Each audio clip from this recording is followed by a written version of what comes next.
Should I give it to Brad?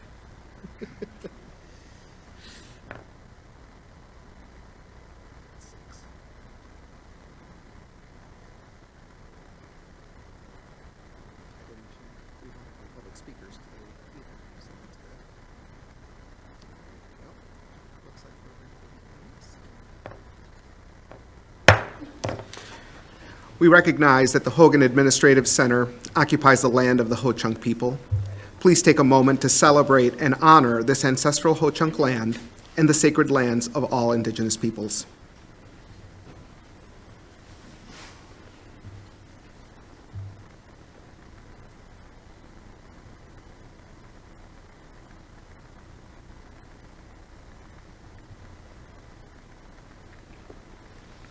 Will the Secretary please call the roll? Ms. Baumann? Here. Ms. Berkedal? Here. Dr. Cooper-Stoll? Here. Dr. Garcia? Here. Dr. Jimenez? Here. Ms. Leahy? Here. Ms. Moots? Excused. Mr. Korberg? Here. Mr. Spivey? Absent. Quorum of the Board of Education is present, so the regularly scheduled meeting of December 5th, 2022 is called to order, and we'll now have the Pledge of Allegiance. Please stand and face the American flag. I pledge allegiance to the flag of the United States of America and to the republic for which it stands, one nation, under God, indivisible, with liberty and justice for all. Move to approve the agenda as presented. Is there a second? Second. Tonight's agenda has previously been distributed to the board with a motion by Mr. Korberg and a second by Dr. Cooper-Stoll. We will move to approve the agenda as submitted unless there is a motion to amend. Is there a motion to amend? Hearing none. All those in favor, please signify by saying aye. Aye. All those opposed? The motion has carried, and we'll move on to our school showcase as there's no public speakers. And so we have the Longfellow Middle School and the Islamic Tile Project. I'll turn it over to Dr. Engel. So thankful to have Ms. Reinders here to present on this project. Thank you. So my name is Shelley Walter Reinders, and I am representing Longfellow Middle School. Thank you for having me. How did this start? Because we work at the middle school, we watch CNN 10 quite often during our mastery learning time. And last year, there was a flood of Afghanistan news reports. And my kids started talking about what that would be like, and we saw a lot of horrific things on the news. And so I just couldn't get those thoughts out of my head. And before Afghanistan, it was Syria, and there was just a lot of things running around in my head. And then I opened an email a few months later about a grant possibility, and I applied for it, and I was shocked and happy that I got it. So then I started to get the wheels going and figure out what I was going to do with this grant. So the Turkish Public Broadcast Service estimated that 3 million Afghani refugees were displaced, and this was a few years ago. Now that is up to 3.5 million, according to the United Nations Refugee Agency. And I think people are still coming. How I latched onto this as well is many of those refugees in our area were housed at Fort McCoy, as you know. Over 12,000 families and people were housed there during a 5-month period, just down the road from us, 35 miles, 40 miles away. So it really hit close to home, and I was wondering if any of those families or students would show up in the school district or in our building, for that matter. A couple of more cerebral questions that were kind of running around in my head was, how does one move to another country, try to adapt to another culture, but without losing cultural identity? How do we as Americans develop not only tolerance, but celebrate the uniqueness in various cultures? How do we foster worth in diversity and cultivate that dialogue that builds bridges through similarities instead of looking for differences? There is a magazine that I receive, and that is Learning for Justice. This is fall, this is fall 2022. And there is an article that was very timely, and it's community organizing uplifts immigrant students. We have a responsibility to these families. And as an art teacher, it's my responsibility just as it is the core teachers. If I could just read for a moment something out of this article. Implementing supportive practices in schools. How do we make our schools safe and welcoming? Educators can't fix everything for their immigrant students, but advocate groups like In Schools can ask teachers to focus on what they can do and what they can control in their classrooms, says Carrizales. But moving on to the slideshow presentation. What is this grant? So the grant was made possible by the Global Awareness Classroom Grant funded by the Crosse Community Foundation. It had a mouthy title of the Middle Eastern Clay Tile Project, which I then shortened to Islamic Tile Project over the last few months. On my Canvas page, it was about a 2-week unit for 8th graders and a 1-week unit for 7th graders. And there's a variety of things we did. We introduced ourselves to Middle Eastern Islamic art. We drew tiles. We looked at art in Afghanistan, and political art. And we practiced drawing star puzzles. So this art unit encompassed geography, mathematics, political current events, religion, culture, social, emotional learning, architecture, and art making. It also supports the La Crosse School District's focus on diversity and equity. The first Canvas page that I had for the students, I asked them what Islam was and what does it mean to be a Muslim? Where does much of the population of Muslims live? And then finally, the key question for me, I asked them to close their eyes and imagine what it would be like to be in the shoes of those Afghan refugees right now in Fort McCoy. And so we imagine that, coming to America, being displaced, not being able to speak the language, not having the same religion as the general population, having different customs, having different cultures, clothing. It would be a monumental shift for these families. And many of us, not all, but many of us do come from immigrant families, whether it's first generation or sixth or seventh generation. Oops, excuse me. So we focused on clay and the grant, clay is expensive, glaze is expensive. So the grants covered enough clay and enough glaze to service 4 sections of 8th grade and 8 sections of 7th grade. And I am still doing this project. I started it last week with my final 7th grade class and running through this project one more time. And it was enough to get mastic, plywood, grout, paint, sandpaper, paintbrushes, and plywood. We also looked at how there is many Islamic influences in everyday things, like we looked at Target rugs. The influences everywhere, and I was not aware of these geometric patterns being coming from Islamic art. Now, having said that, the population, we looked at the population. Just because someone is a Muslim doesn't mean they come from the Middle East. So we talked about that, and I had 2 students that were not Middle Eastern.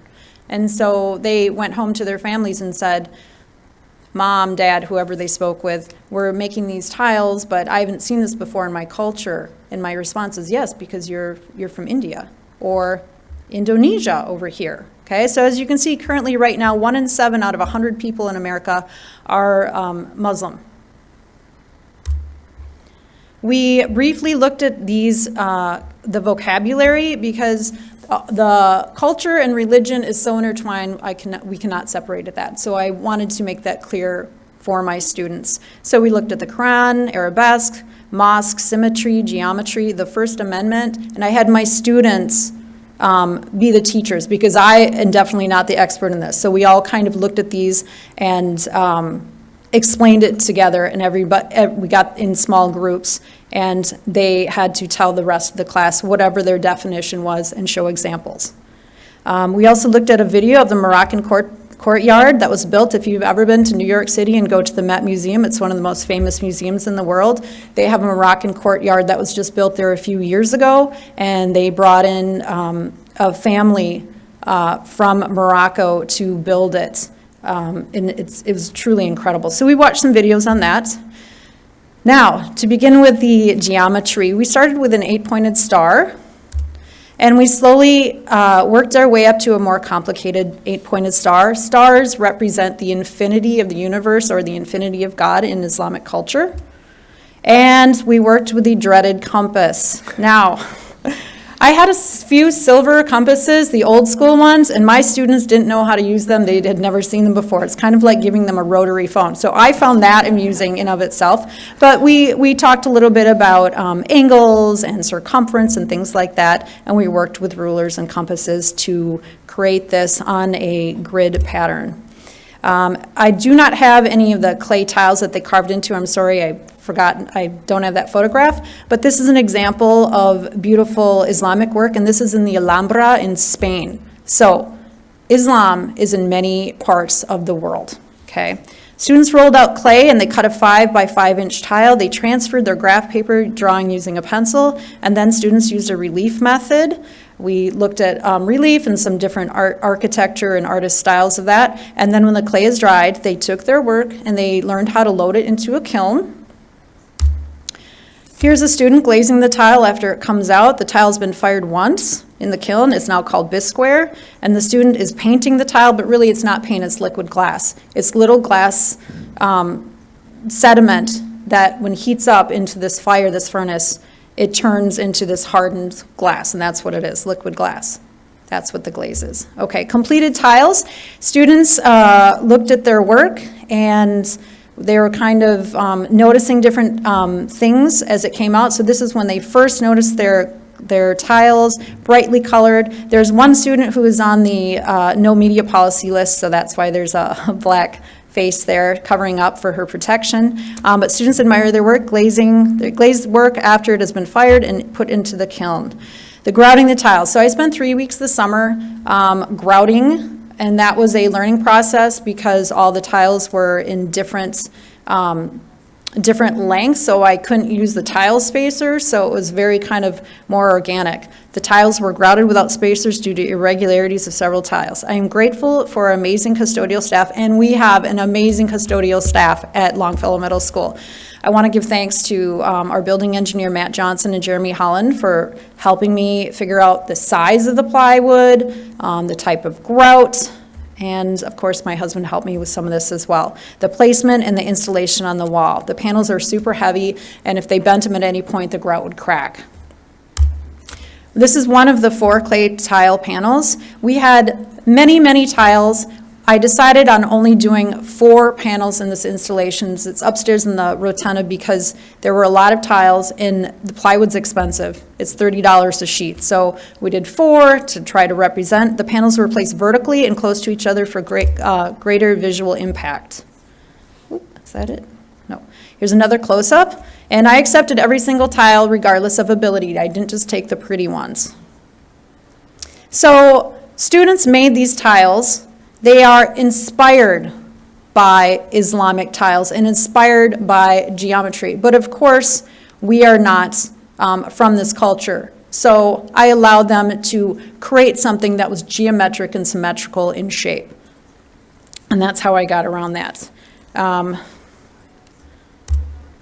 This is the little plaque that goes next to it. It says 7th and 8th grade art students study the intersection of art and culture within the Muslim world, and it's funded by the Global Awareness Classroom Grant by the Crosse Community Foundation, of whom Ms. Berkadal is the director. Okay, it's not.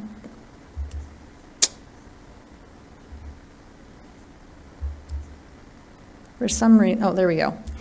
Let's see, do I have anything else to add here?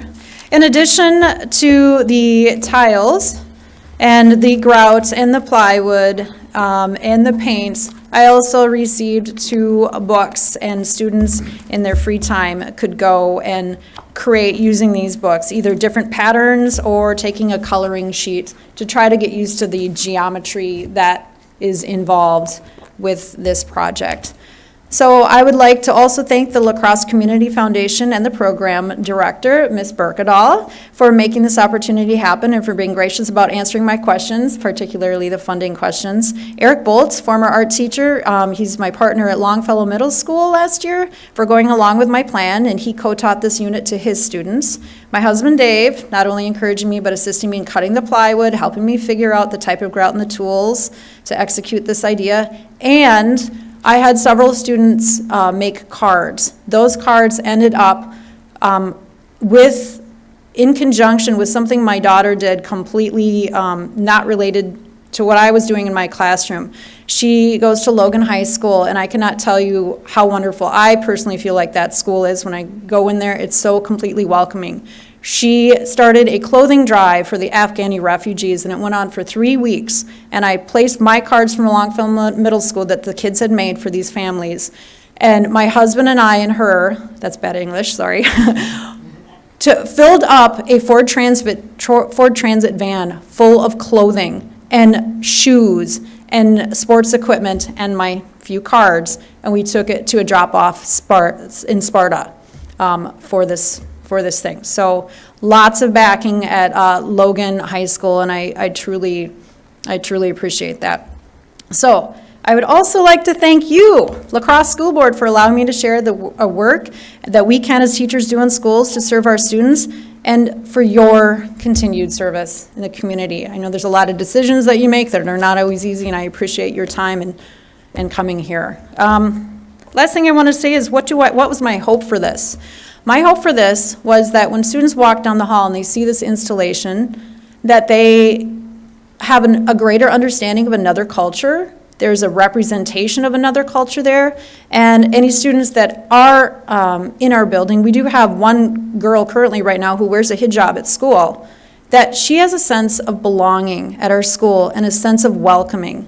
And I think truly, if we could build more bridges, we'd be in a better place. And a side note, I have a girl who is legally blind, and that's her favorite thing to do, which was a bonus. She goes up to the tiles and she reads the tiles, and it's a wonderful thing, a tactile thing that this girl gets to do. So in closing, if we could increase our empathy, I think that's going to reduce bullying in our school and make our schools a safer place. Sorry, that was long. Thank you. Are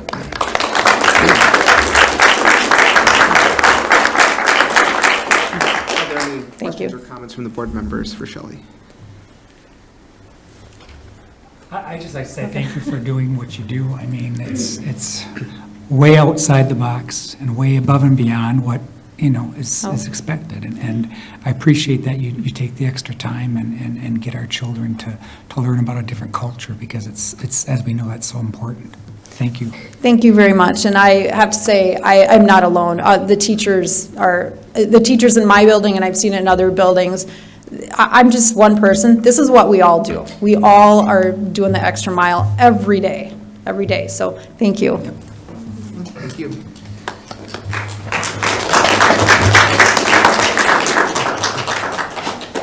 We'll move on to recognitions, and so we will present some business and community partnership recognitions. And so if I could turn it over to Dr. Engel. Yes, so through the Wisconsin Association of School Boards, they have a business honor roll program. And we kind of scanned across the many partnerships we have, but we identified 5 that we wanted to recognize. And we're able to submit an application to the WASB, and they accepted those applications and nominations. And so we were able to present some certificates today to 5 incredible businesses in our area that do amazing things for kids and partner with us, for which we are so thankful. And so I'll read the nomination that we had for each, just to highlight, and this is some of what they do, and it couldn't possibly capture all with the word count limit we had. Dr. Jimenez will present the certificates, and then we invite the business to speak and say anything they would like to about our relationship or anything that they want to highlight as well. And so the first business we would like to recognize through the WASB Business Honor Roll is Gunderson Health System. Gunderson Health System has been a tremendous partner in supporting the needs of our students, families, and community, especially in the midst of a recovery from the COVID-19 pandemic.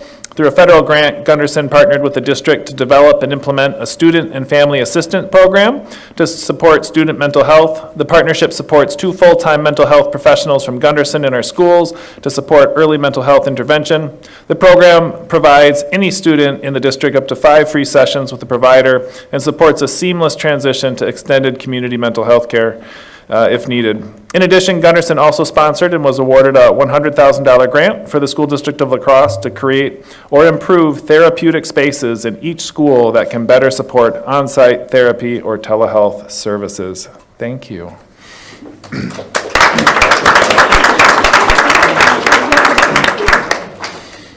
Thank you. Excuse me. Thank you very much for this recognition. My name is Josh Court. I'm the Director for Behavioral Health Services at Gunderson Health System. It's been an honor to partner with La Crosse Public Schools. Some great work with Kurt Teff and the others in that department to figure out how do we connect with students in a way that's different, outside of the box, and meaningful. Some of our work focused on how do we remove barriers, because kids who are struggling with mental health have enough against them right now. So how do we remove some of those? And the first step was to hire 2 Gunderson therapists who I have here, and they can introduce themselves in a minute. But they're embedded within in the schools to have some early intervention to kids who are really struggling and maybe have some type of barrier to receive the type of care that they have. And then we've been working together even more to figure out how to enhance this and grow this even more. And so we saw an opportunity for a grant from the state of Wisconsin for $100,000 to establish therapy rooms in all of the schools.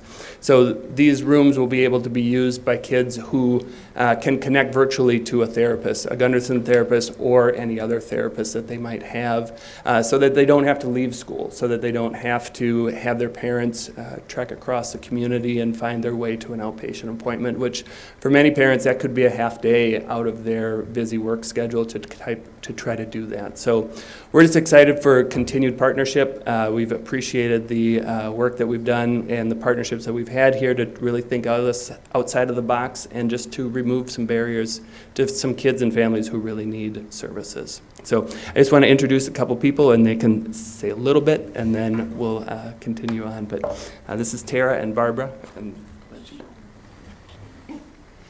Hi, everyone. Thanks for having us here tonight and for recognizing the work that Gunderson has done in partnership with the School District of La Crosse. I'm Barbara Eisminger. I'm a Student Family Assistance Program provider at the elementary level. Yeah, hi everyone. My name's Tara Allert. I am the provider at the secondary level, so all the middle schools and high schools. And I think Tara and I have had really some awesome opportunities to connect with students and get to know their parents and caregivers and family systems, and really partner with school staff who, as the art teacher a few minutes ago was saying, really do go above and beyond to an incredible extent to make sure that kids have the supports they need in the classroom and out of the classroom to be successful. And so it's been a great opportunity to really see kids on a more regular basis to kind of know how things are going on more of that day-to-day school-based routine, and figuring out how we can help support in a therapeutic sense has been a really great opportunity. And I think being able to also continue to coordinate care within other programs at Gunderson has also been a great benefit to this program too. Yeah, I can speak a little bit to the secondary level just real briefly. It's just been wonderful to coordinate and collaborate with school staff, especially student services staff, school counselors and school social workers. We work really closely with them as they're kind of our primary referral source. But I think last school year we saw over 100 students between the two of us, and at the secondary level we have like around 40 referrals already this school year. So it's just so great to work with those students who otherwise wouldn't be able to access that mental health care. And I think that ease of the referral pathway really allows student services to get students connected earlier and more seamlessly to supports. Yeah, I think that early intervention piece has been a great benefit to the program. I often find that at kind of our level where, you know, young learners are. So we're thinking about like the preschoolers, those early elementary students. For some of them, this is really their first point of contact ever with some sort of behavioral health support. And so thinking about, you know, if we're identifying concerns early on and really building that scaffolding and skill set to help support those needs, being able to really set kids and parents and caregivers up to then provide those supports at an early age, and then hopefully being able to look at a really positive trajectory as students continue on through their school career. So I think that's definitely been another great benefit, and certainly something that we've seen in both educational levels at this point. Thank you so much. Yeah, thanks for having us.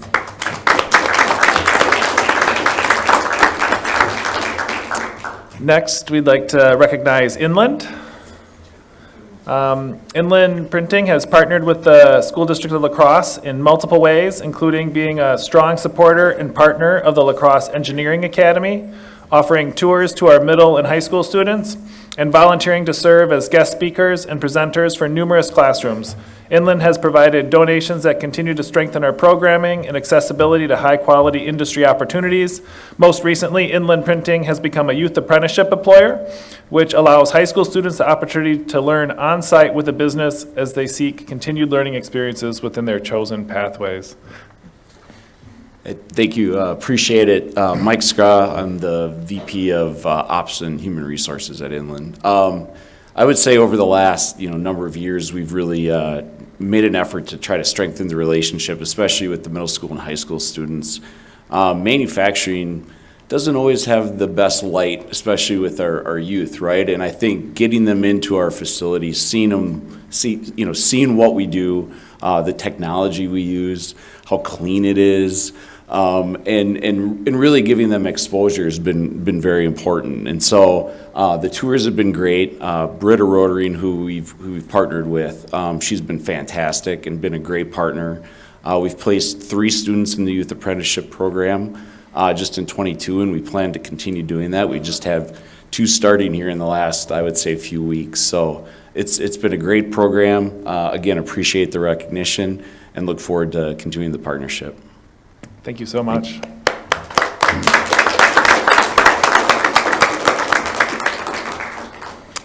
Next, we'd like to recognize the Weber Group. The Weber Group's partnership with the School District of La Crosse is a key component to the successful career pathway opportunities that we provide to our students and community. The Weber Group and their team serve as guest speakers, provide tours, and donate time to share their skill sets and expertise with a broad variety of career pathway areas. The Weber Group has also been a youth apprenticeship employer over the last year with multiple businesses. Just a couple. Thank you to the school board. Thank you for the nomination, and congratulations to the other community partners.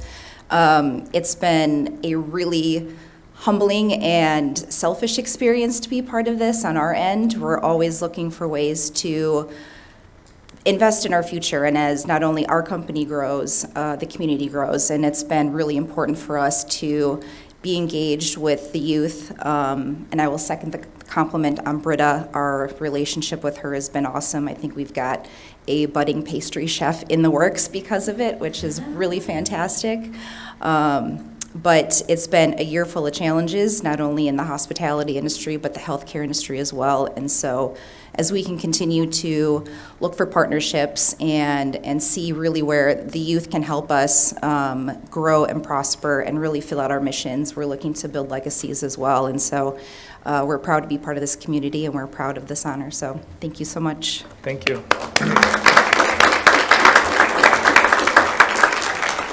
Next, we'd like to recognize the Weiser Brothers.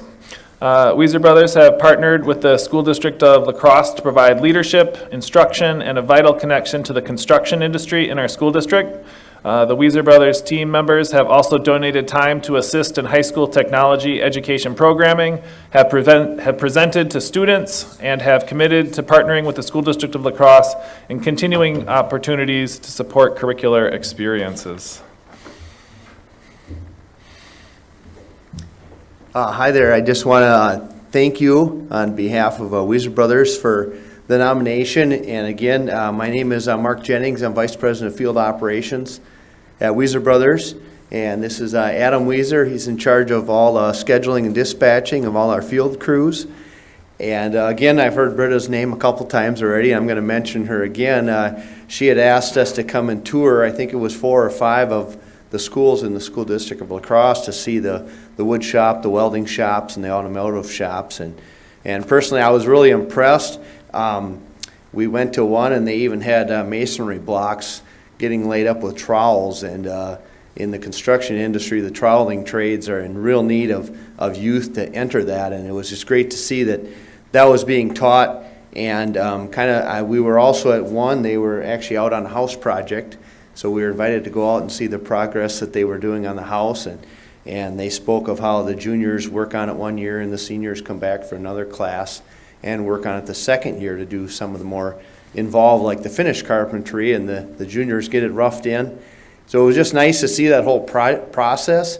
I've been in quite a few schools over the years teaching through the whole tri-state area, and that was the first one where we actually had a house at the high school level that was being built. So that's phenomenal for you guys. And again, just to see the masonry, that was another first for me that day.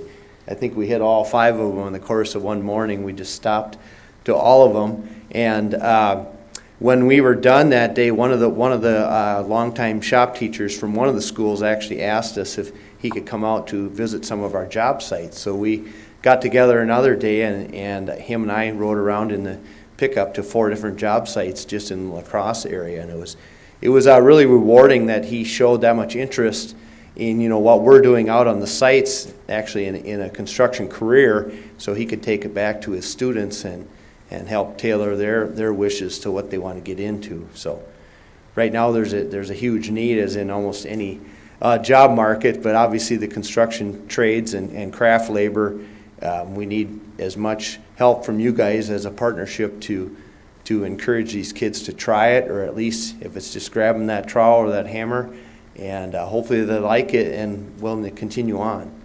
And we also had, I think, 1 or 2 youth apprentices that we've been working with over the last year or 2, so that's been great.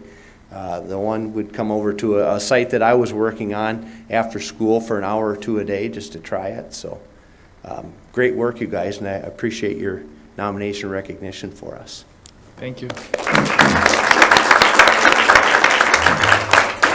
And then we'd like to recognize Mayo Clinic Health System. Mayo Health System has been a tremendous partner in supporting the needs of our students, families, and community, especially in the midst of our recovery from the COVID-19 pandemic.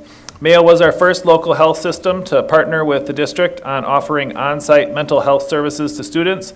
This support also included co-facilitated services with school staff, which allowed a broader array of students to access and benefit from these therapeutic supports. Additionally, Mayo generously donated $20,000 to the school district through their Season of Gratitude program, which allowed the district to create a resource fund to help with the costs of individual and/or family mental health services or substance abuse treatment. The purpose of this fund is to cover costs of care when there is a funding gap and the family is not able to access the care they need. Well, thank you, Dr. Engel and esteemed board members. I'm Paul Mueller. I'm a physician, and I'm the Regional Vice President of Mayo Clinic Health System here in Southwest Wisconsin. I've been with Mayo Clinic for 27 years, but I grew up in Winona, and I attended Winona Public Schools. And I can't tell you the importance of the work that you do and the responsibility that you have, because some of those elementary school students, middle school students, and high school students will be your physicians, nurses, and other health providers someday. So the work you're doing is important, critically important, and we're humbled and privileged to be a small part of that. Mayo Clinic has 70,000 employees worldwide. We have 5 schools: Mayo Medical School, the Graduate School, the School of Graduate Medical Education for residents and fellows, and 2 other schools. We have thousands of learners, and we partner with colleges and universities around the country. We need a strong pipeline of students that go up through those programs, and they're right here in La Crosse. So that's why we're interested. In order to carry out the needs of our mission, the needs of the patient come first, we need the best and most talented nurses, physicians, technicians, and other workers. And so that is why we support public education here in La Crosse and what you do and these programs. We couldn't do it without our important partners here. I'm with Jennifer Livingston, who is our Community Education Director, Jamie Ludlam, one of our nurses, and Heidi Odegaard. Where did you go, Heidi? But again, thank you for enhancing our community, allowing our students to flourish, and producing the workforce of the future in many different ways, as the Weiser brothers representatives said, and the others said, and congratulations to the other community partners. We couldn't do it without you, too, and together we make La Crosse stronger. I'm going to ask Jennifer to say something.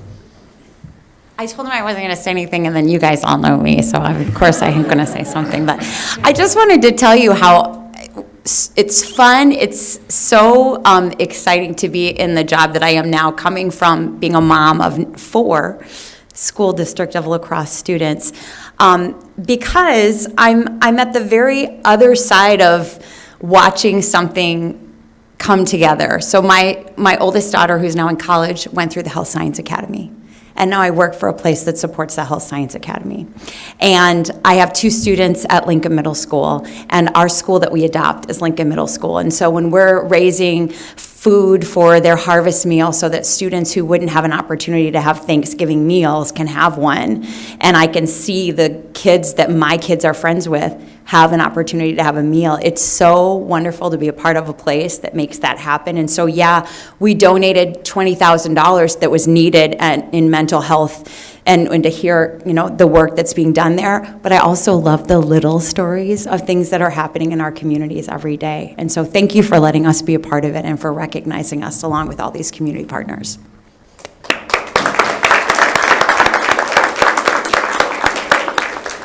Thank you all so much for being here today. We couldn't provide the world-class education that we do without each of our partnerships in the community. And I encourage you to stick around for the rest of the school board meeting, because this is crucial work. But I also recognize that you're busy folks that have families to get back to. So if you don't want to stick around for the upcoming items, you're more than welcome to leave at this time.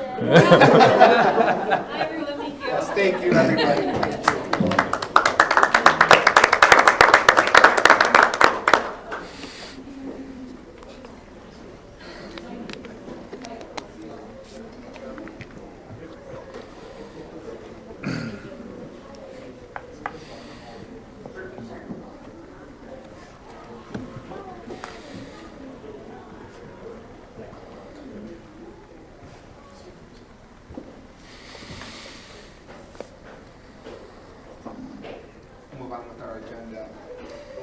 To the approval of the superintendent's consent agenda. The consent agenda is a mechanism used by the board to deal with routine business that must come before the body.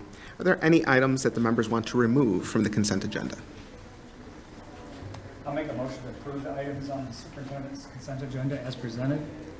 Is there a second? Second. All right. Moved by Mr. Korberg, seconded by Ms. Berkedahl, to approve the items on the superintendent's consent agenda. All those in favor, please signify by saying aye. Aye. All those opposed? Motion has carried, and we'll move on to approval of the board consent agenda. And I'll make a motion to approve the items on the board consent agenda as presented. Is there a second? Second. Moved by Mr. Korberg and seconded by Ms. Leahy to approve the items on the board consent agenda. Are there any items the members want to remove from the board consent agenda? Okay. Hearing none, all those in favor, please signify by saying aye. Aye. All those opposed? The motion has carried, and we'll move on to matters reserved for board action, and that is to approve the back-to-school supplemental aid employee compensation for approximately 965 FTE of active permanent employees as of 12/5/2022, and I'll turn it over to Dr. Engel. I can let Ms. Sprang speak in more detail on this, but the basic premise is the governor allocated some money to schools just before the school year started.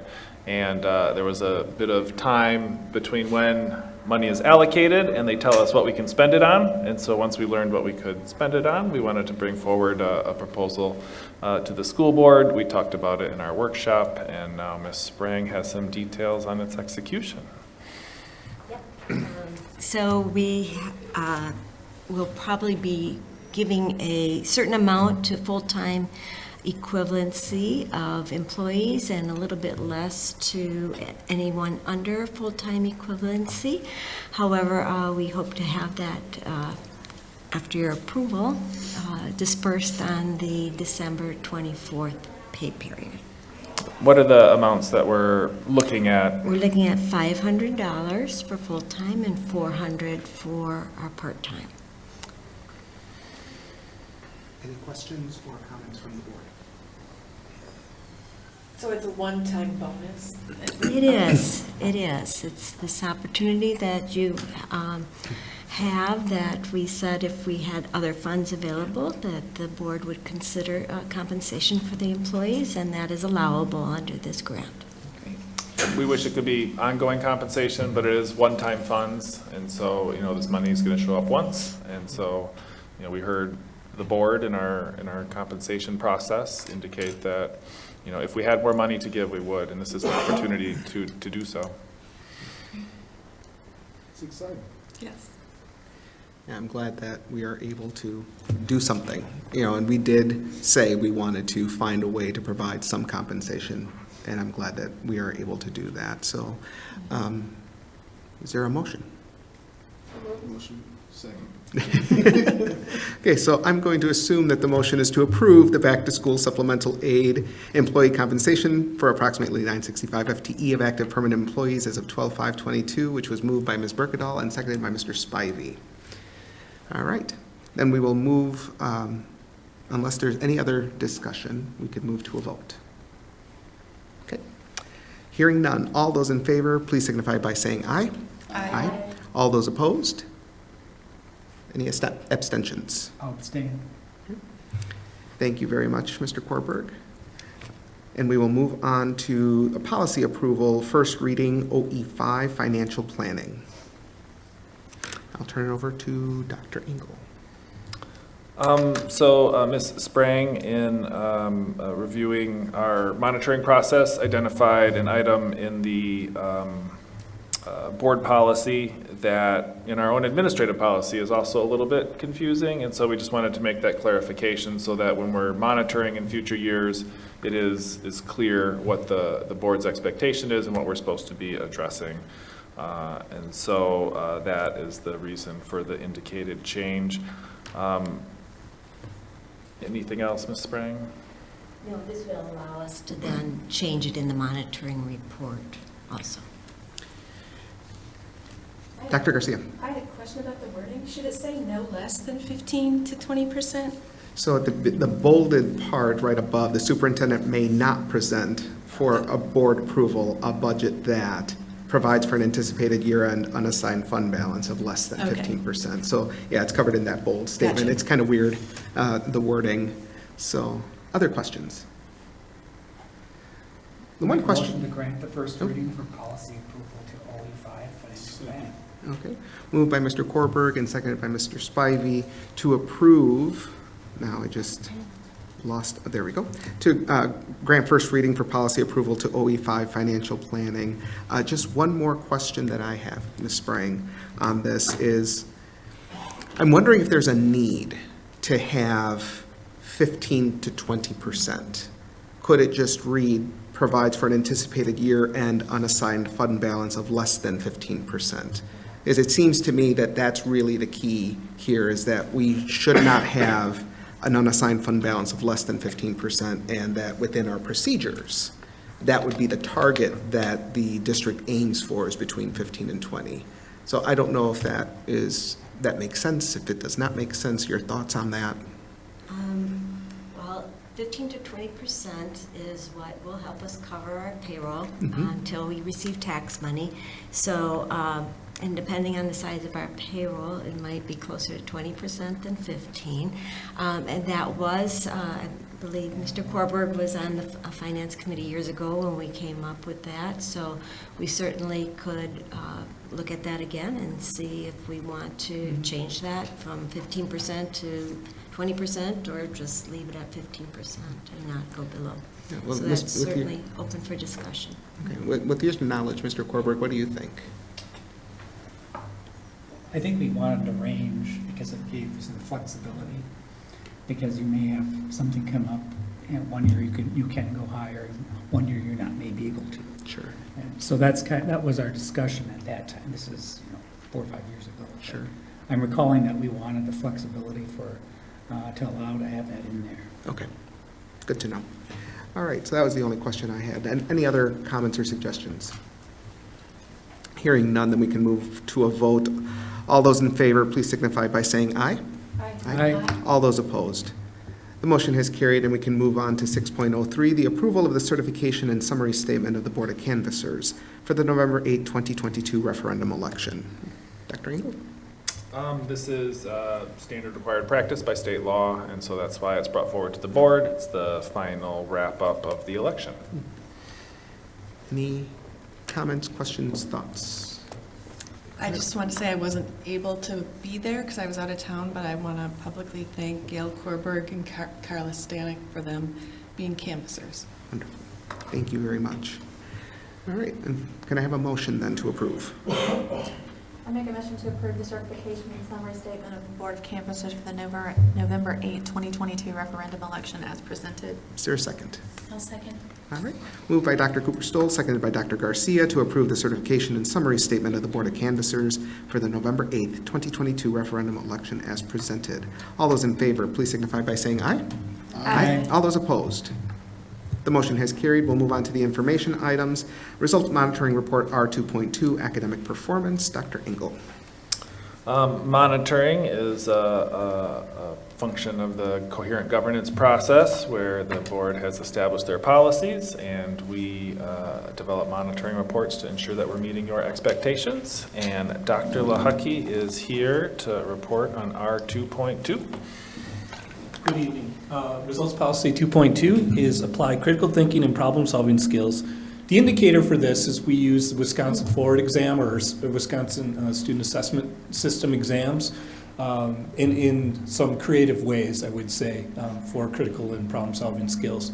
So we use depth of knowledge. To give you an idea of depth of knowledge, Webb's research has there are 4 different levels for depth of knowledge. I'll just quick run it through with you, an example that I have. So if this was a mathematic one, a depth of knowledge 1 would be more of a definition or concrete learning, such as if you had 2 dimes and 3 pennies, how many cents do you have? It's a pretty clear answer. There's one answer that you choose from. Depth of knowledge 2 would be something like make 47 cents in 3 different ways with either quarters, dimes, nickels, or pennies. So a little more challenging, a variety of ways to get to a particular solution. A depth of knowledge 3, make 47 cents using exactly 6 coins with either quarters, dimes, nickels, or pennies. For the record, this is a 2nd grade standard. So if you were trying to figure that out in your head, this is what the work of our current 2nd graders would do if in mathematics at depth of knowledge 1, 2, and 3. And I have to laugh. Dr. Harsey once asked me, and I say once, to come up with questions for the Bowtie Classic related to the Wisconsin Forward exam. So naturally, I started to go into depth of knowledge 2 and 3, and it's like, we're golfing. We don't want to answer questions like that. So I was no longer asked to provide those questions for the Bowtie Classic. But to give you a perspective on the Wisconsin Forward exam, 10% of the questions that students are asked are depth of knowledge 1, 70% are depth of knowledge 2, and 20% are depth of knowledge 3.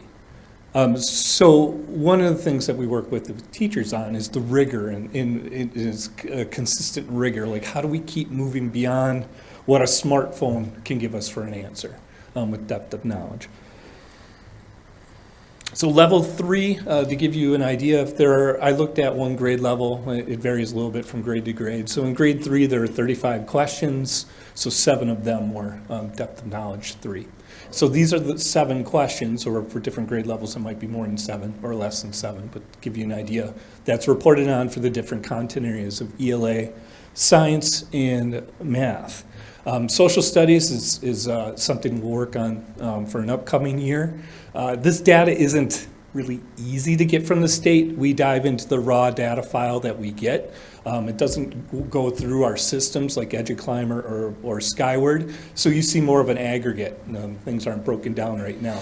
If we can get the state to be a little more savvy with how data is reported, or if we can get it into our system, I may be able to break it down by reference groups like we do for the other ones. When we do look at the science data, though, we're not using depth of knowledge, but instead one of the categories that's reported within the science. And as we go through each ones, I'll talk more about science. So in ELA,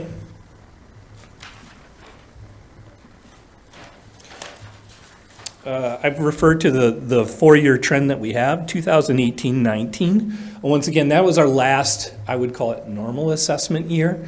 And we were at 54.3% for depth of knowledge 3 in ELA.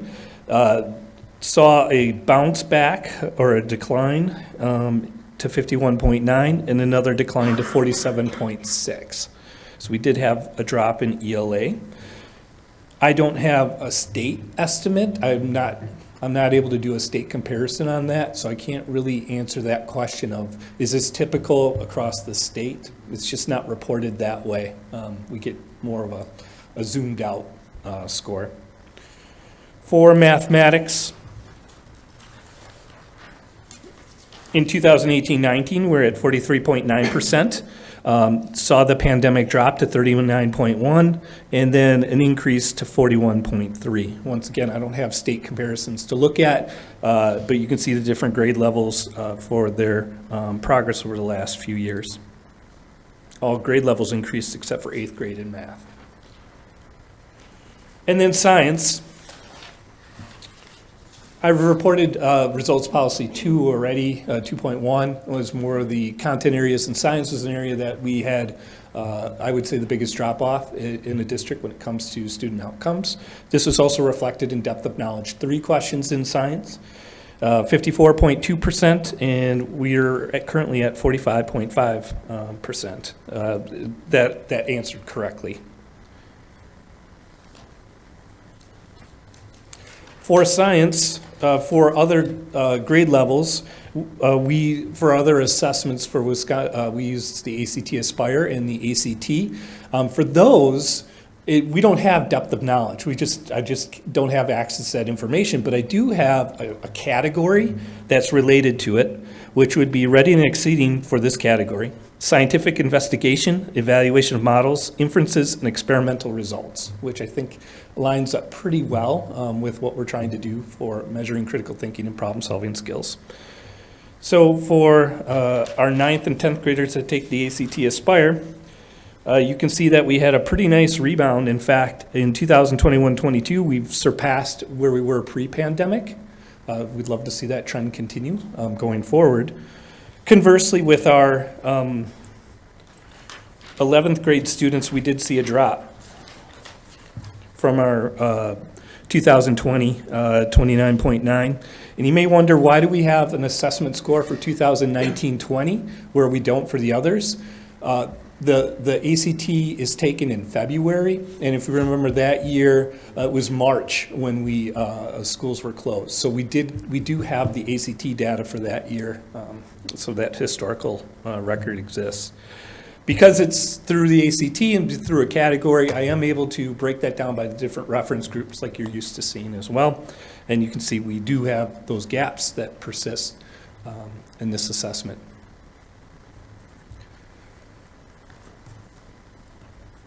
In the future, I'll present recommendations for changes for results policy 2, and like I said, I think social studies will be an add in the future. So we have the 4 core content areas covered by depth of knowledge, and I just hope the state still provides data in a way that I can suss out this information for everyone.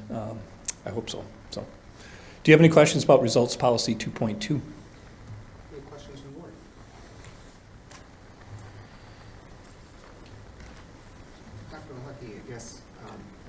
Using whatever crystal ball you have, is there any attribution you can give to the drop in the scores in ELA and science? As a former math teacher, I'm glad to see the increase in math, but also attribution there as well. Is there anything you can share with us?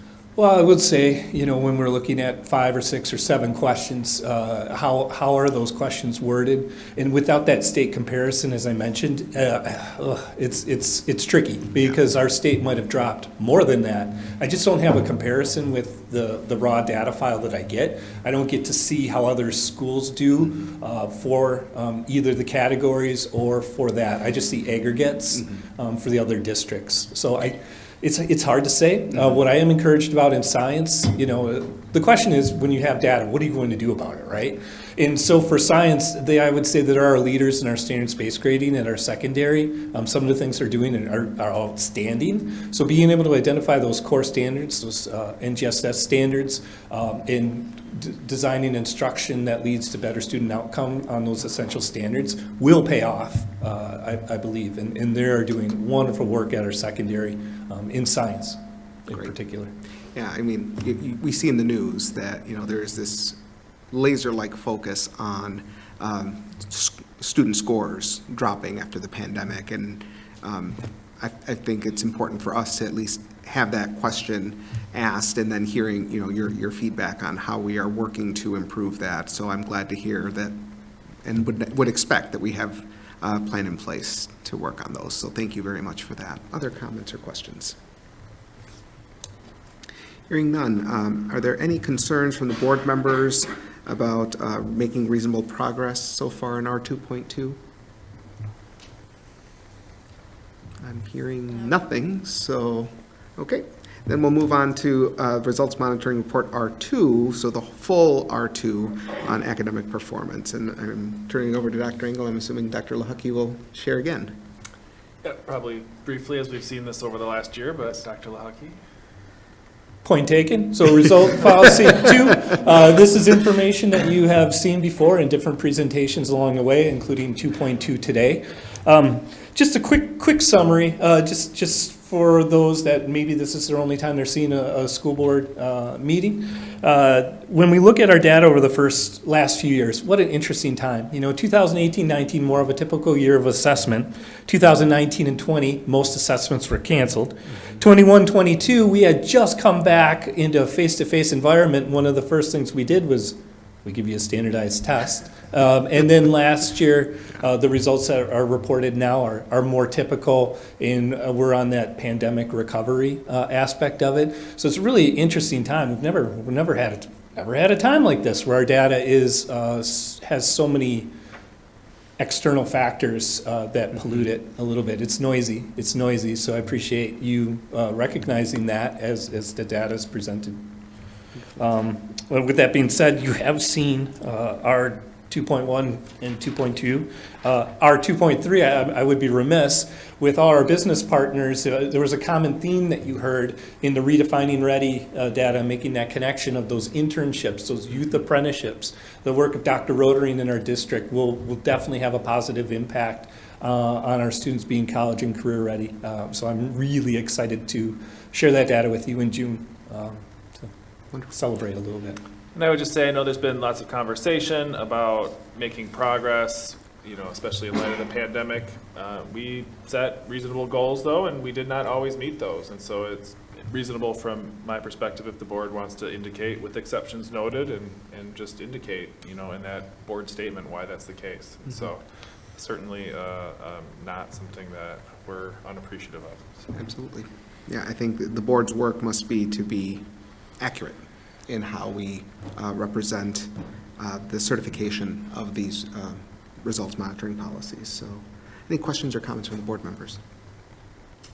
I have one. I guess in that, kind of go off of that, if the board wanted to do exceptions noted, would we identify specific indicators, or how would that work? Typically, what has happened, and correct me if I'm wrong, Dr. Cooper-Stoll, but we would note which measures or indicators were not reasonably met in the document itself, and then we could have a conversation and put in a note about why the board felt that it was not making reasonable progress in that area. Okay. I'm curious, Ms. Bellman, if you're asking about, are you a question about the indicator that was selected or the results of the indicator? The results. So just looking at what progress means and if we're seeing declines in certain areas. Okay. So like in 2.1, the math and the science, what the data was a little bit downward. So just in thinking of like what that would look like, if those would be the exceptions noted. Because we can compare them to the state, whereas with like 2.2, since we can't. So just trying personally to like make sense of process and where that comes in. Yeah. I mean, and even if the board were to mark this or any document as making reasonable progress, I think it's important for the board, there's a place for a board summary statement. So, documenting that I think is just as powerful, because we can refer to that over time, and boards could look backwards and see what was it that made the board feel comfortable with reasonable progress, even though there was challenges that were going on at the time. So I think it's always important to try to fit a board summary statement in there. We can pull out the items where we didn't see the progress we wanted, so the board can note those in their comments. That would be helpful. Juan, do you as president typically write the board summary statement? I don't have to. We can, anybody who wants to add in can definitely, forward that to me, and then I can compile it for us, and then we would see that come back in front of the board. So, yeah, I mean, I can always add something in. If I don't hear a lot, then I don't know that there's much to say. Sure. But if board members have specific things that they want to add in, then yeah, absolutely, I can definitely compile that and add it in. Okay. Other thoughts? Dr. Bristol? And I think that might be helpful before we discuss the report, right? So when we're preparing at home to come in and discuss it, I think that would be helpful for other board members to hear at that time. That's, yeah, just say that would be good for discussion. Okay. Anything else on R2, the full results monitoring report? Okay, so process again. Do we have to make a motion then as a board about those exceptions noted? Or is it just, we've had the discussion, does the whole board have to indicate that they agree with those areas, or? It is a board document, so it's not an individual. Right. So yes, I think that we would have to vote, because we have to vote on, have we made reasonable progress? Have we made reasonable progress with exceptions noted? Or have we not made reasonable progress? So we would have to have that vote. But even if the board were to vote, we are making reasonable progress, again, I still think it would be important to say there was discussion that some board members did not feel that we were making reasonable progress due to these pieces of data, but the board in the end did vote to say that we were making reasonable progress. It's that type of documentation I think that's really important. Yeah, okay. I know you're going to say something. I saw you. So go ahead, Dr. Cooper-Stoll. And that was why I made the point about at the time, because since it would be, we would need to agree as a board or approve it as a board, it would just kick it that further down from the monitoring process if we're always kind of coming back at it at that end. That's why I suggested being proactive on that piece. Yeah, no, I agree. And I think, if there's something that we want to share before our next meeting where we vote on it, it would be good to share that overall so that we all can see that, and then we can have the conversation about it at the board table. Does that make sense? I could imagine board members letting Dr. Jimenez know, hey, these are some comments I would like to see captured in the board's report. That would be brought as, a draft for the next board meeting, and then the board could discuss, well, I don't feel like this accurately captures my sentiments, maybe it could be this, and you could edit it on the spot and then approve it as written, however you chose. Just so I understand, so your suggestion is to let, ahead of the meeting via email? Yeah, you can send it to me, and then I can compile the comments. Right. And I'll just put them in as they were sent to me. Got it. And then we can forward it as part of the district, or as a board documentation, so that you have that prior to the board meeting. Well, ideally, it would be a single statement from the board, whatever that may be, so compiled as a single statement. But. Yeah. I get where you're coming from. I mean, I think. But the mechanism for that is to send is an the email symbol. to you. Yes. Yeah. To I you mean, or I to can the share whole board. I can share to the board what was sent to me, because I feel it's important that people know what was shared, and then I can write a draft compiling all of that, and then we can work from that document. That's kind of what my envisionment is, but Dr. Cooper-Stoll, you're looking like you've got some questions. So I guess, as I think through process, for the example tonight, if Sure. we're going over, or when we have to review a monitoring report and we're trying to decide whether it's in compliance or not, I guess I'm wondering if that an extra, if the first step is to submit to the president of the board those suggestions, I don't know that that step at that point is what's necessary. I would envision that we come to this meeting and discuss, as like you've prepared, as we all prepare for board meetings, and discuss what you think those exceptions should be, and then that is the compilation. And then I could certainly see the president, if there was some robust discussion around that, preparing something for us to review the next time, so we're only one meeting behind the process. I just think that trying to do it ahead of time puts a burden on whoever's serving as president to do that piece when we should be coming together and discussing as individual board members our perspective. That's the way I envisioned that. That would be easier. Yeah, I mean, we can do it either way. I mean, I think that one way of getting that information ahead of time is just the fact that, we are doing our due diligence. Everybody can see kind of what the thinking was. I think that spurs more questions if we had it ahead of time, but it doesn't matter to me. However we do it is however the board wants to do it. It's not my decision as an individual. So, yeah, I mean, if we want to do it, to have that discussion here, and then from there we write the edited compilation, that's fine too. Okay, so, for tonight, Mhm. are we having the discussion now about this one? We usually vote In the the next next meeting. one, So right now, it's just kind of a straw poll of kind of where we at, and so at the next meeting, that's where the discussion would happen.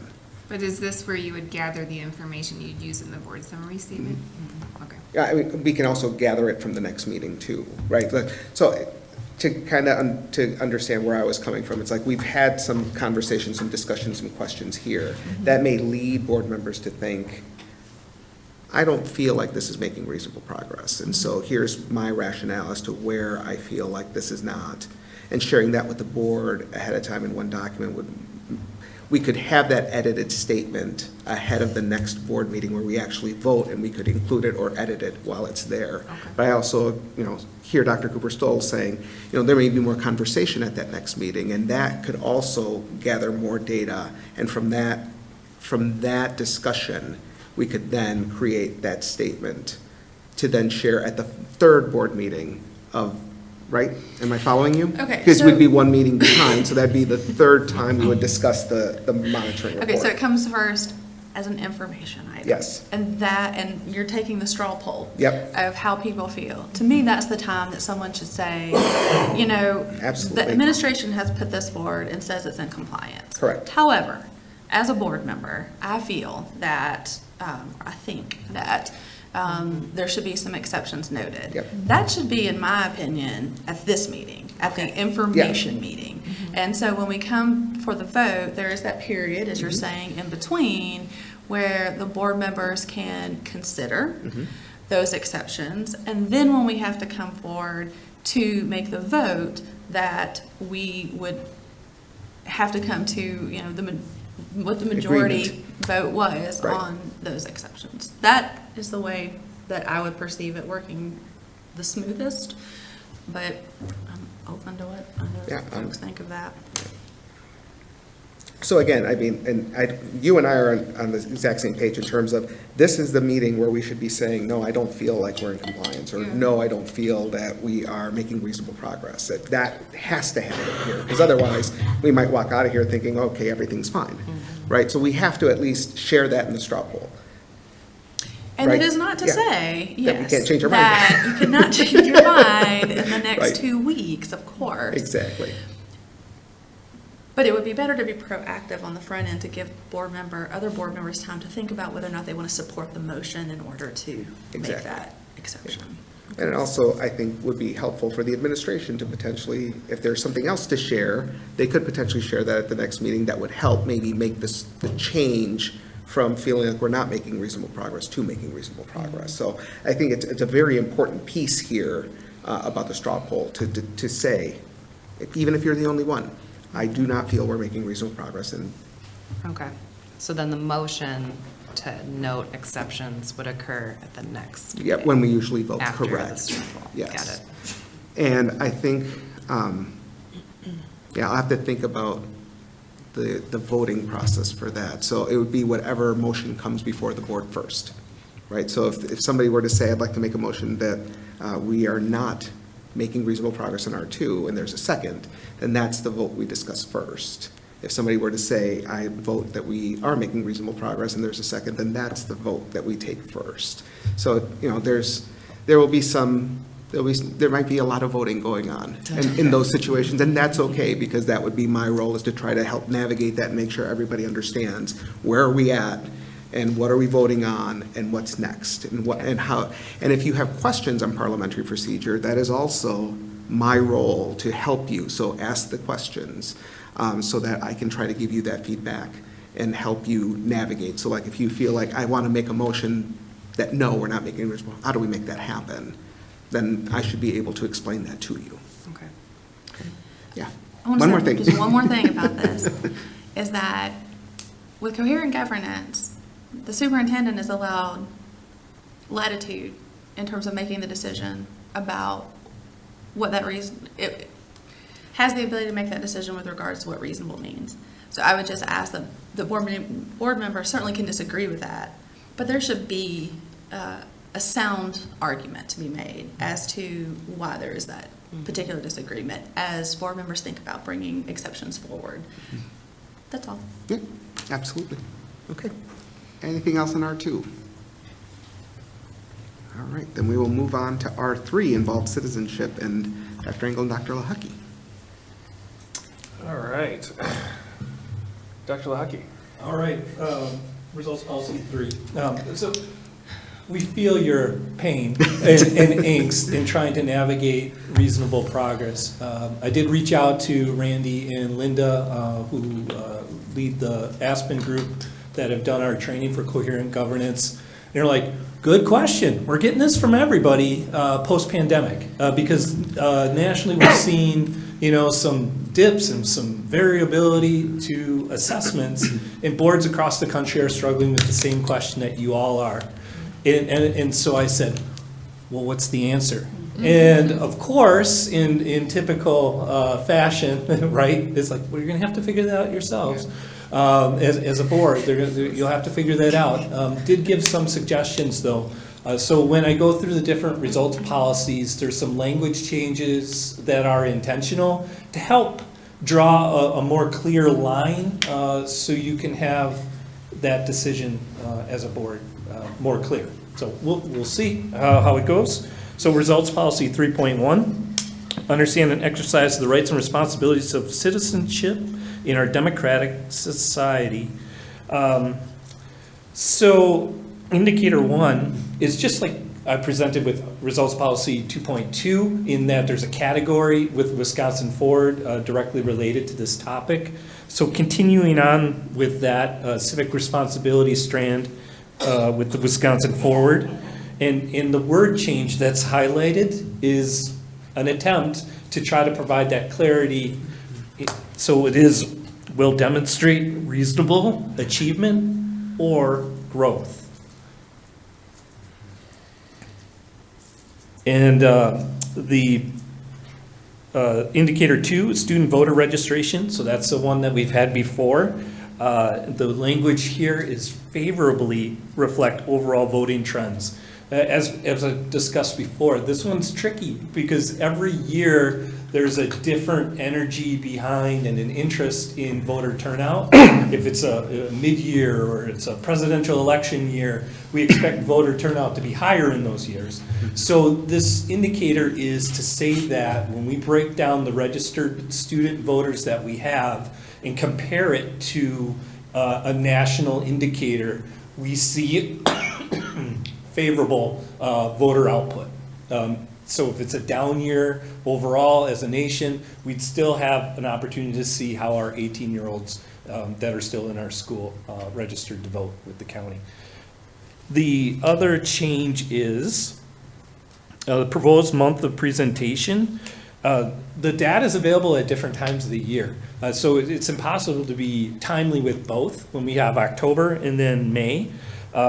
So I went with January, meaning that the voter registration data would be a fairly delayed experience, which selfishly gives more time to find that just right data at a national level or something that's really strong. As more and more people break down voter turnout, there might be a really good data source that emerges. So that are the recommended changes for results policy 3.1. Do you have any questions about that one? Any questions for Dr. Lahati? I don't have a question, but comment. I appreciate the change in language so that it can allow for some more flexibility. Thoughts or comments? Results policy 3.2, excuse me. Demonstrate effective skills in team as well as individual endeavors. So those indicators are going to remain the same. They are all come out in June. We'll present in June. With that being noted, one of the goals that I have is to have all the content areas have some connection to a results policy. Behind the scenes, we're working with FIED and music to be able to incorporate some data here. So probably when I present in June, I'll talk more about, hey, be on the lookout. What do you think about these particular indicators if they would come down the pike? For example, for music, we're looking at an expectation of instrument progression based on what grade they're in.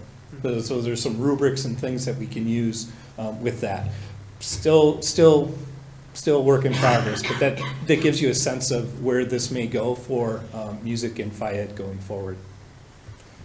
So as I said, this is the same indicators, no changes for 3.2. Are there any questions? Anything from the board? Not hearing anything. We're good. 3.3, demonstrate effective communication skills. So some changes here. Once again, I went with the language of or demonstrate reasonable growth or achievements, that same language. So with standardized testing, it gives kind of another bucket or another avenue if we're growing in some way, it's reasonable. And same with the ACT writing. The change for the report card, and the reason for the change is so that we could have February. One of the tricks is we want, results policies staggered out a little bit, so we don't have 5 results policies in 1 month. So with that, there was a change to February for this particular results policy. But if I use the semester report card data, it still would, it would be very timely for that particular time, but it wouldn't be the end of the year data. But this is reported twice a year, so I thought it was a reasonable switch. Questions or comments from the board? Don't hear any. Results policy 3.4, practice good stewardship towards the environment. In this one, we had a subtraction. We had citizen science, and we weren't landing in that researchers, they do what they need to do for their own research, which makes it hard to say a whole grade level will have this particular experience, or a researcher may say, well, I don't want to be part of this research project for the next 20 years, right?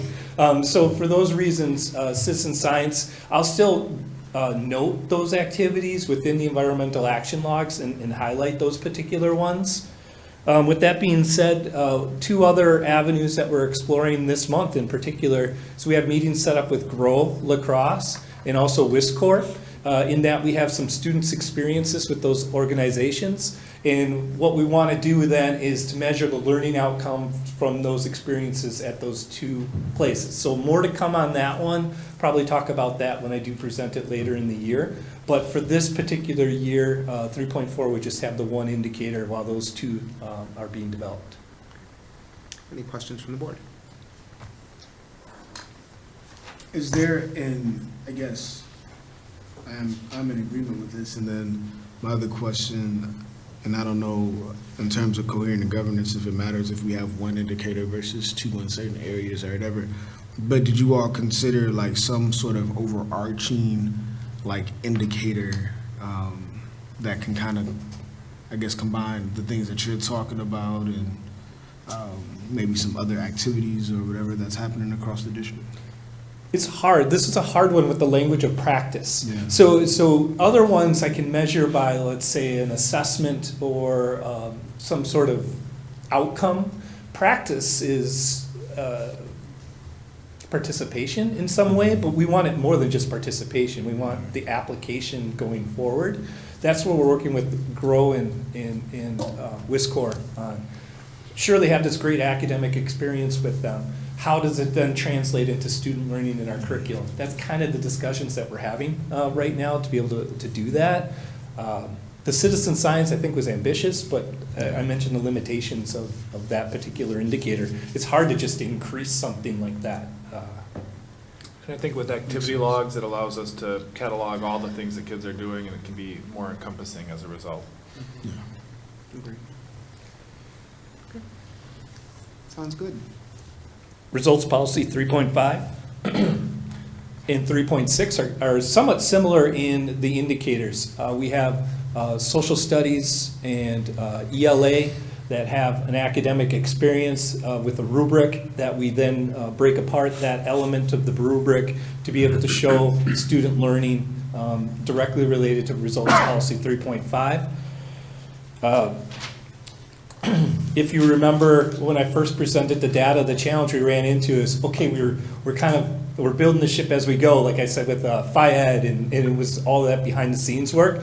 We were a bit transparent with our work with ELA and social studies, so it took a while to get to that particular point. I anticipate a full complement of data this year for 3.5 and 3.6 in those. In particular, social studies, what we've done is partnered with Shoah, and traditionally there's been an essay contest for 3.6, well, that's connected to 3.6 that honestly hasn't had a lot of participation by our district. So instead, we're making that part of our learning. It's part of our curriculum. And students, instead of just writing an essay, they'll have some opportunities to demonstrate their learning in a different way. And now, when it comes to that particular contest, we'll have many opportunities to, or many projects to select from to be able to participate in that learning event. And it fulfills our state statute requirement to teach about the Holocaust as well. So we're trying to connect as many dots and not make things extra for folks, but to have it more integrated. So excited about the work in 3.6 this year. One that you won't see probably, but is being worked on is art. Look at what we had tonight, right? So our 3.5 and 3.6 is directly connected to art, and those are the discussions that we're having of how can we connect some of the great work that you see, for example, Islamic tile work, to these particular results policies to be able to share with y'all. So those are the things, some of the things that we do during our content area time when we have professional development. So I kind of merged 3.5 and 3.6 together. My apologies. Are there any questions about both of them? Any comments, questions? Excited on the addition of art. I think that would be really great. And it does fit very well, so. All right, nothing else from the board on these? I think I missed the most important thing that we even talked about was the straw poll on R2. So if I could just go back for a moment on R2, where's the board feeling on R2 as a whole? I would say based off of the previous discussions we had, I think passing it with exceptions might seem to be a little bit more, I guess personally, I feel that way. And I think it's, when I look at the data and seeing some of the declines in different areas, I think it's, while it's important to note all of those exceptions in terms of like, I mean, coming back from COVID, et cetera, I just, I personally wouldn't necessarily say that we've met our goal there. Okay. So. Other thoughts? I mean, I guess I was leaning just maybe exceptions on 2.1, indicator 2 for math, and indicator 3 for science. But also in the narrative, like, it should be noted that, like, this is extremely unusual circumstances. And I know last year we wrote up a narrative that acknowledged difficulties of returning after virtual and having no data and what post-pandemic would be and having comparable data to look at. And I would think that all of that would need to be included in this. And that the exceptions isn't necessarily to say that there isn't growth in learning. It's just the way that those reports demand like a specific level of improvement or growth or better than the state that for me personally, I have a hard time being like, you know, we're declining and I know that we're doing the best we can, but we just aren't meeting like the word of the report, if that makes any sense. I agree with that. I mean, I didn't say all of that, but I agree. Any other thoughts? Great. Then coming back to R3 then, how's the board feeling there? Or are we, I don't think we're voting on this one, right? It's monitoring changes. Okay. Vote on next month. Yeah, okay. So, sounds like we're good there. Okay.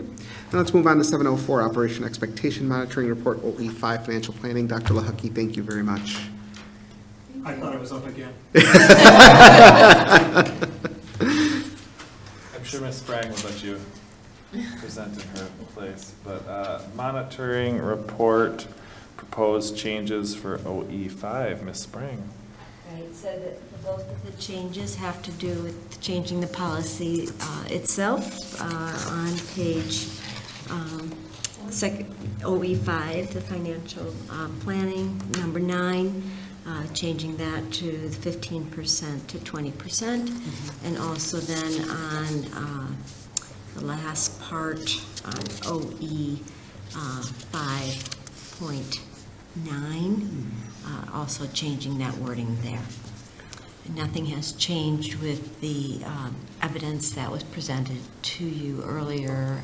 We did make some changes as far as, I think I brought those to your attention the last time. Correct. Okay. Questions or comments? What's that? I said it makes sense to me, I think. I mean, we just voted to change it, so we gotta change it. Yeah. Okay. Not hearing any concerns, so we will move on then. And we'll go on to the announcements. So announcements from Ms. Baumann. Yeah, I have a few. So the first round of the Gold Star grants will be announced on the 8th, and there was $44,778 awarded to 23 projects. So watch the news for kind of specifics of the really neat things that are going on in our schools. And the grants award luncheon is Monday, January 23rd. Invites will be sent out, and board members are encouraged to attend if they can. That's all I have. Perfect. Thank you. Wonderful. So I have just 3 announcements. Reminder about the linkage with the Emerson School staff on this Wednesday at 3:30, as well as the prospective board member workshop that same evening at 5 p.m. So if you happen to know anybody who's interested in running for the board, that would be a good meeting to attend. As well as December 14th is the linkage with the Lincoln staff at 3 p.m. and both the linkages are in their LMCs. Okay. And then I'll turn it over to Superintendent Engel. No announcements tonight. All right, so then we'll move on to agenda planning. I'll make a motion to approve the December 19th, 2022 Board of Education agenda with any additions or corrections. Is there a Second. Wonderful. So moved by Mr. Porberg, seconded by Mr. Spivey to approve the December 19, 2022 Board of Education agenda with any additions or corrections. All those in favor, please signify by saying aye. Aye. All those opposed. The motion has carried, and we will adjourn to our workshop. Thank you very much.